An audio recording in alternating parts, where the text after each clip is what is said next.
Halo semuanya, saya Niken Kusumawardani. Saya mahasiswa Universitas Mercubuana Yogyakarta, program studi Ekonomi Manajemen dengan nomor induk mahasiswa 190510561. Di sini saya akan mencoba menjelaskan materi mengenai perencanaan sumber daya manusia atau biasanya kita sebut dengan Human Resource Planning. Di sini kita akan mengulas apa sih sebenarnya perencanaan SDM atau sumber daya manusia ini, perusahaan itu bagaimana sih cara mengelola sumber daya manusia, serta apa manfaatnya perencanaan SDM ini atau sumber daya manusia ini di perusahaan kita nanti. Di sini saya akan menjelaskan mengenai yang pertama. Sebelum kita melanjut ke materi, kita harus mengetahui dulu apa pengertian dari perencanaan SDM. Yang kedua, manfaat dari perencanaan SDM dalam suatu perusahaan itu sendiri. Yang ketiga, bagaimana sih proses perencanaan SDM di dalam perusahaan, serta yang keempat, faktor atau pertimbangan yang harus ditentukan ketika kita merencanakan SDM, dan yang kelima yaitu tahap perencanaan SDM itu sendiri. Yang pertama yaitu pengertian dari perencanaan SDM itu sendiri atau perencanaan sumber daya manusia. Ada 4 elemen di sini bisa kita lihat, yaitu yang pertama strategi, yang kedua SDM, yang keempat optimal, dan yang terakhir perusahaan. Apa sih maksud dari 4 elemen ini dari perencanaan SDM itu sendiri? Di sini saya jelaskan bahwa pengertian umum dulu dari perencanaan SDM yaitu sebuah strategi yang dilakukan untuk mengoptimalkan sumber daya manusianya di dalam perusahaan. Apa sih tujuan perencanaan SDM ini bagi perusahaan? Di sini dapat kita lihat tenaga kerja sama dengan pekerjaan. Nah, maksudnya di sini adanya jumlah tenaga kerja dari perencanaan SDM akan disesuaikan dari banyaknya pekerjaan yang ada dalam perusahaan tersebut. Sedangkan selanjutnya, apa sih manfaat dari perencanaan sumber daya manusia ini? Dengan adanya perencanaan sumber daya manusia, pihak Human Resource dapat mengantisipasi kebutuhan SDM berdasarkan kualifikasi tertentu.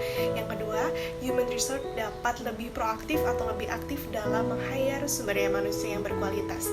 Serta yang ketiga, dengan adanya perencanaan SDM, Human Resource dapat mengidentifikasi, memilih, serta mengembangkan bagaimana kualitas atau kompetensi dari sumber daya manusia yang ada dalam perusahaan tersebut. Yang selanjutnya adalah proses dari perencanaan SDM. Yang pertama, persediaan tenaga kerja saat ini. Artinya, Human Resource harus melihat jumlah persediaan sumber daya manusia yang ada saat ini, dilihat dari skillnya, dari usianya, dilihat dari kompetensi, serta apa kualifikasi yang dibutuhkan bagi SDM yang sebenarnya dalam unit tersebut. Yang kedua, kebutuhan SDM di masa yang akan mendatang. Setelah kita melihat kebutuhan SDM saat ini atau ketersediaan SDM saat ini, kita juga harus memperkirakan apa dan berapa jumlah SDM yang akan dibutuhkan di masa yang mendatang. Mungkin yang bisa dijadikan pertimbangan yaitu adanya pengunduran diri dari sumber daya manusia atau karyawan. Yang kedua yaitu adanya mutasi serta rotasi jabatan.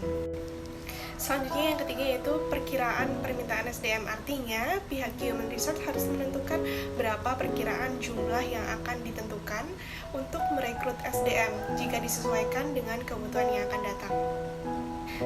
Yang selanjutnya yaitu proses strategi dan implementasi. Di sini Human Resource harus bisa menentukan strategi apa yang dapat menjadikan solusi untuk kekurangan SDM, misalnya dengan proses relokasi, proses rekrutmen, proses pengambilan tenaga outsourcing, serta proses pelatihan dari sumber daya manusia yang ada. Selanjutnya yaitu faktor pertimbangan. Di sini ada beberapa faktor yang dapat digunakan sebagai bahan pertimbangan dalam perencanaan SDM. Yang pertama yaitu pertumbuhan, yang kedua perubahan, dan yang ketiga teknologi. Maksud dari pertumbuhan di sini kita harus dapat melihat apakah perusahaan tersebut masih memiliki budget, serta apakah perusahaan tersebut akan melakukan ekspansi sehingga dapat membutuhkan sumber daya manusia yang cukup banyak. Faktor selanjutnya yaitu perubahan. Di sini artinya di dalam suatu perusahaan selalu mengalami perubahan sehingga pihak Human Resource harus bisa menyesuaikan secara fleksibel adanya perubahan ini di dalam suatu perusahaan. Yang ketiga yaitu teknologi.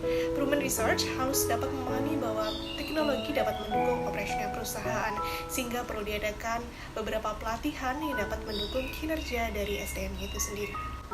Selanjutnya yaitu tahapan perencanaan SDM. Ada 6 tahap di sini. Yang pertama yaitu tahapan menganalisa tujuan dari organisasi. Seperti yang kita tahu, di dalam suatu organisasi juga terdapat beberapa unit pendukungnya. Misalnya yaitu unit produksi, unit keuangan, serta unit pemasaran. Yang mana di dalam unit-unit tersebut juga memiliki tujuan yang berbeda. Sehingga pihak SDM atau perencanaan SDM harus bisa mengetahui apa kualifikasi SDM yang dibutuhkan dari setiap unit tersebut. Dari tahapan SDM ini, yang kedua yaitu melakukan proses inventarisasi SDM saat ini, yang mana pihak Human Resource melakukan pendataan mengenai jumlah SDM yang ada, kualifikasi SDM, serta kemampuan dan latar belakang pendidikan dari SDM yang ada. Yang ketiga yaitu proses perkiraan permintaan dan pasokan SDM. Dari beberapa analisa yang dilakukan tersebut, proses selanjutnya yaitu menentukan apakah perlu ditambah atau tidak SDM yang ada, serta juga menentukan apakah ada kandidat dari SDM sebelumnya yang dapat digunakan sebagai pemenuhan kebutuhan SDM. Tahapan yang keempat yaitu menentukan kesenjangan SDM. Di sini artinya Human Resource dapat menentukan apakah ada kelebihan SDM atau kekurangan SDM di dalam perusahaan tersebut. Untuk proses tahapan yang kelima, yaitu merumuskan tindakan sumber daya manusia.